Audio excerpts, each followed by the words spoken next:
साथियों, आज बात करेंगे सपा बसपा में बढ़ती रार का कारण और निवारण। साथियों, इस तय तक पहुंचने के लिए हमको 2019 देखना पड़ेगा। 2019 में सपा और बसपा एक मंच पर जब आए तो ये सुनकर किसी को विश्वास नहीं हुआ कि जिनमें इतनी कटुता, वैमनस्यता, वो एक मंच पर कैसे आ सकते हैं। किसी को हवा भी नहीं लगी। लेकिन 2019 में ही सपा प्रमुख संरक्षक मुलायम सिंह यादव ने भाजपा को दोबारा जीतने और श्री नरेंद्र मोदी को दोबारा प्रधानमंत्री बनने का आशीर्वाद भी दिया। लेकिन बसपा के किसी भी सदस्य ने, बसपा सुप्रीमो ने इस पर एक शब्द भी नहीं बोला कि गठबंधन को आशीर्वाद मिलना चाहिए, लेकिन उनको आशीर्वाद दिया। चुनाव बाद रिजल्ट वैसा ही आया और जांच करने पर पाया गया कि जो मुलायम सिंह यादव ने भाजपा को जीतने और दोबारा नरेंद्र मोदी को प्रधानमंत्री बनने का आशीर्वाद दिया था, जिसके कारण यादव वोट भाजपा की तरफ चला गया, जैसा कि रिपोर्ट से प्रमाणित है, रिपोर्ट में अंकित है। और ऐसी स्थिति में सपा और बसपा उन स्थानों पर जीत हासिल कर पाई जहां पर दलित और मुस्लिम बाहुल्य थे। सपा उन गढ़ों में जहां पर यादव बाहुल्य क्षेत्र थे, वहां चुनाव हारी। ये एक चौंकाने वाली बात सामने जब आई, उसके बाद सपा बसपा का गठबंधन टूट गया। ऐसी स्थिति में जब गठबंधन टूट गया और अब मामला है 2024 का, तो चुनाव के पूर्व 2024 का चुनाव तो अभी डिक्लेयर नहीं हुआ। इसके पहले ही जब दिल्ली में एक मीटिंग इंडिया गठबंधन की संपन्न हुई, उसके बाद जब अखिलेश यादव और प्रोफेसर राम गोपाल यादव बाहर आते हैं तो वो कहते हैं कि ये इंडिया गठबंधन में बसपा को शामिल किया जाता है तो सपा इंडिया गठबंधन से बाहर हो जाएगी। जबकि उस समय तक या अब तक बसपा इंडिया गठबंधन का भाग नहीं बनी थी, न बनी है। लेकिन सपा प्रमुख और सपा के महासचिव प्रोफेसर राम गोपाल ने ये शर्त लगा दी। क्यों लगाई ये तो वो जाने, इंडिया गठबंधन जाने। इस पर प्रतिक्रिया देते हुए मायावती ने कहा कि जो दल इंडिया गठबंधन में शामिल नहीं है, उनके प्रति इस तरह की टिप्पणी करने से बचें, क्योंकि देश हित और राष्ट्र हित में कब किसको किसकी जरूरत पड़ जाए फिर शर्मिंदा न होना पड़े। ये नसीहत बसपा सुप्रीमो मायावती ने दी। लेकिन सपा ने इसे सबक लेने के बजाय अखिलेश यादव से जब पत्रकारों ने पूछा कि बसपा अगर इंडिया गठबंधन में आती है, जीतते हैं, तब अखिलेश यादव ने कहा, जीतने के बाद उनका क्या भरोसा। एक बार नहीं, उन्होंने ये बात 2-3 बार पत्रकारों से कही। इसका मतलब होता है कि बसपा का कोई भरोसा नहीं है। बसपा, उनके कहने का तात्पर्य है कि बसपा भाजपा की बी टीम है। जो भी तात्पर्य हो, लेकिन उन्होंने जो तंज कसा वो बसपा सुप्रीमो मायावती को नागवार लगा कि इनको नसीहत दी गई थी और इन्होंने फिर तंज कस दिया। इस पर बसपा सुप्रीमो ने पलटवार किया। उन्होंने भी कहा कि 2019 में जब सपा बसपा का गठबंधन था, चुनाव मिलकर लड़ रहे थे, तब मुलायम सिंह यादव ने भाजपा को जीतने और श्री नरेंद्र मोदी को प्रधानमंत्री बनने का आशीर्वाद दिया था। ये कैसा गठबंधन करते हैं, कैसी इनकी नीति और नीयत है? ये सवाल बसपा सुप्रीमो ने 2019 में नहीं कहा, 20 में नहीं कहा, 21 में नहीं कहा, लेकिन 23 में लास्ट दिसंबर में जब ये वार्ता चालू की गई तब कहा। कितने दिन धैर्य रखा उन्होंने, ये विचारणीय प्रश्न है। और शुरुआत किसने की? यहां पर अब चुनाव के समय इंडिया गठबंधन की तरफ से अखिलेश यादव और प्रोफेसर रामगोपाल यादव ने। जब उन्होंने ये 19 की बात की तो अखिलेश यादव ने समझदारी का परिचय देते हुए अपने कार्यालय में अपने पदाधिकारियों की मीटिंग बुलाई और कहा कि नहीं, इसके कि बसपा सुप्रीमो वरिष्ठ नेता है, उनका हम सम्मान करते हैं, आप सभी को सम्मान करना चाहिए, कोई उनके खिलाफ टीका टिप्पणी नहीं करेगा। बड़ा समझदारी का परिचय दिया और इससे लगने लगा कि ये सपा बसपा शायद एक मंच पे आ जाएंगे, इनका गठबंधन हो जाए। लेकिन 15 तारीख को बसपा सुप्रीमो का 15 जनवरी को बसपा सुप्रीमो का जन्म दिवस मनाया जाता है। उसके पूर्व 14 जनवरी को अखिलेश यादव के चाचा शिवपाल सिंह यादव ने कहा मायावती गरीब दलितों की दौलत की बेटी है। अभी तक दौलत की बेटी कहा जाता था। उन्होंने एक विश्लेषण और इसमें जोड़ दिया कि गरीब दलितों की दौलत की बेटी। ये शिवपाल यादव ने क्यों कहा, जबकि अखिलेश यादव ने कोई विरुद्ध टिप्पणी करने से मना किया था?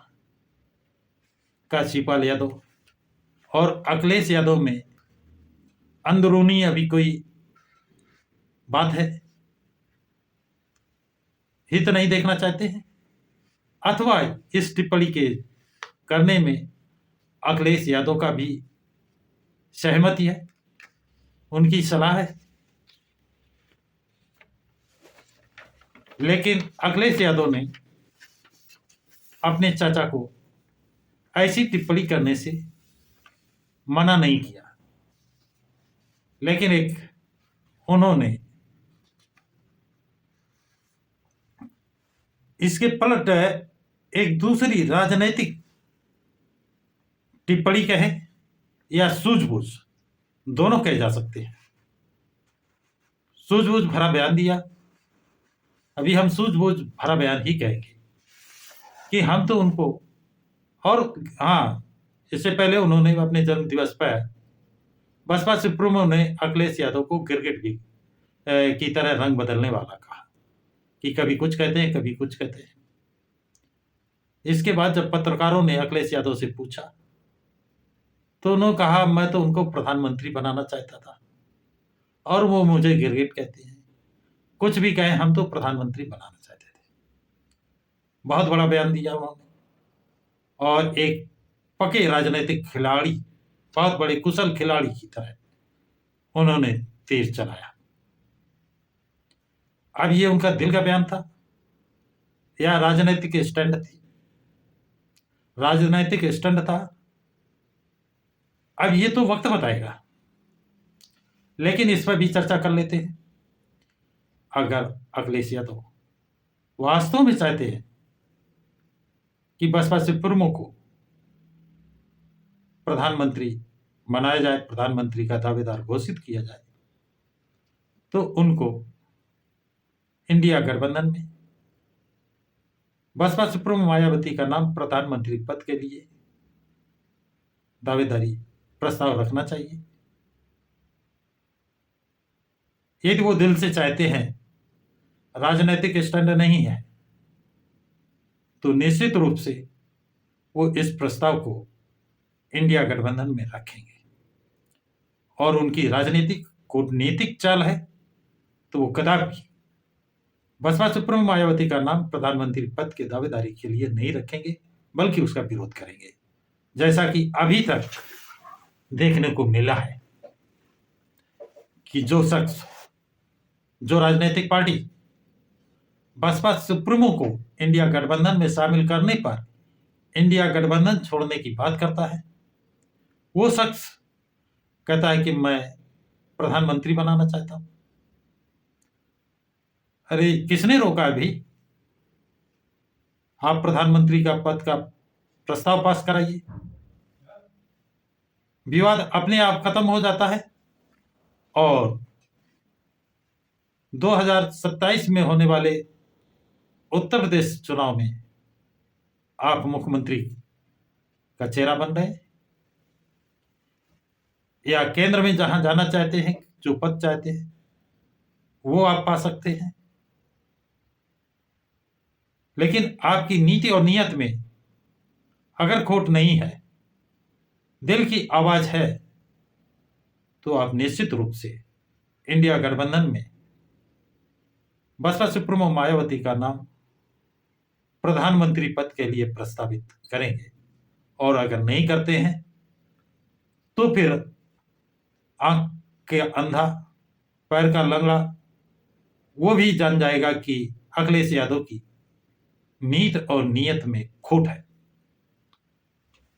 आपने ये बात संभवतः इसलिए कहा है कि उत्तर प्रदेश में SC ST के अधिकारों का जितना हनन, नुकसान अखिलेश यादव ने किया है, उतना अन्य किसी मुख्यमंत्री ने नहीं किया है। और अब आपको दिख रहा है कि मैंने जो नुकसान किया है उससे अनुसूचित जात, अनुसूचित जनजात का वोट आपको नहीं मिलेगा। उसकी भरपाई के लिए अगर आपने ये राजनीतिक दांव खेला है तो वो अब और महंगा आपको पड़ सकता है, पड़ेगा, पड़ सकता नहीं, पड़ेगा, क्योंकि यह युग अब प्रचार का युग आ गया है।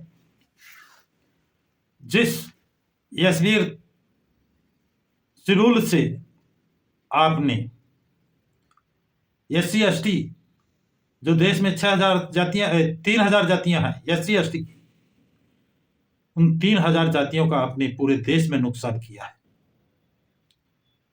यह बात किसी से छिपी नहीं है। इसका जितना प्रचार प्रसार होगा उतना अखिलेश यादव का, समाजवादी पार्टी का नुकसान होगा। अगर आप उस नुकसान से बचना चाहते हैं, भरपाई चाहते हैं, तो जो आपने कहा है उसको यदि नाम प्रस्तावित करते हैं तो आप पर ये कलंक छूट सकता है कि भाई पहले अनजाने में गलतियां हुई, अब तो वो चाहते हैं कि प्रधानमंत्री बने और बदले में आप केंद्र में भी जा सकते हैं, उत्तर प्रदेश का मुख्यमंत्री भी बन सकते हैं। ये सोचना है, ये समझना है। अब देखना ये है कि अखिलेश यादव कहाँ जा रहे हैं, क्या कर रहे हैं, क्योंकि ये चीज अखिलेश यादव ने कहा है और उन्हीं को बढ़ चढ़ करके इसमें ये काम प्रस्तावित करना है। नहीं करते हैं तो ये इनका राजनीतिक और कूटनीतिक चाल है और SC ST को भ्रमित करके उनका वोट लेने की मनुवादी नीति है। तो साथियों, ये जानकारी आप लोगों को कैसी लगी कमेंट बॉक्स में जरूर लिखें। इस पर टिप्पणी जरूर लिखें। क्या सपा बसपा एक मंच पर आने पर, जैसे 93 में चुनाव में, 92 के चुनाव में जब ये हुआ था, मिले मुलायम काशी राम, हवा में उड़ गए जय श्री राम, उस तरह 2024 के चुनाव में क्या अखिलेश मायावती एक साथ आने पर सारे अभियान NDA के फेल हो जाएंगे और मायावती और अखिलेश का गठबंधन, इंडिया गठबंधन जीत हासिल कर पाएगा। मेरा व्यक्तिगत मानना है कि यदि ये इंडिया गठबंधन में बसपा को शामिल किया जाता है तो जीत सुनिश्चित है, और यदि इंडिया गठबंधन में बसपा सुप्रीमो बसपा को नहीं लिया जाता है तो ये सपना देखना होगा, जीत हासिल नहीं कर पाएंगे, क्योंकि सपा का वोट 2022 से करीब 6-7% घट गया है। जो इधर घटा है उधर ये घटक दल जो इनके साथ मिलकर चुनाव लड़े थे वो भारतीय जनता पार्टी में जा चुके हैं। भारतीय जनता पार्टी का वोट बैंक बढ़ा है, समाजवादी का घटा है, तो उसकी भरपाई ये कहां से करेंगे। साफ हार जीत का आंकड़ा साफ दिखाई देता है। तो इस पर कमेंट्स आप लोग जरूर करें तथा इस वीडियो को अधिक से अधिक लाइक शेयर सब्सक्राइब जरूर करें। सभी साथियों को जय भीम, नमो बुद्धाय, जय संविधान।